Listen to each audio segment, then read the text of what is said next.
The trio were snapped with several charges in relation to the ongoing investigation into the multi-billion-dollar fraud investigation at the entity.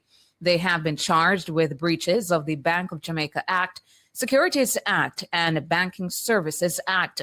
Croskery and Meany are facing additional charges of breaching Jamaica's Larceny Act.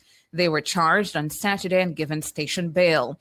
The trio were taken into custody on Saturday following a multi-agency operation across St. Andrew and St. James.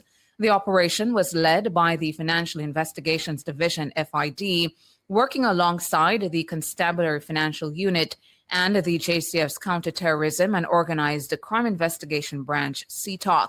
It involved the search of 4 locations across 2 parishes.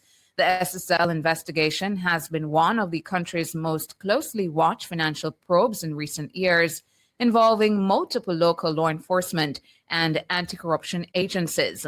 Sprint legend Usain Bolt is one of about 200 victims of the multi-billion-dollar fraud.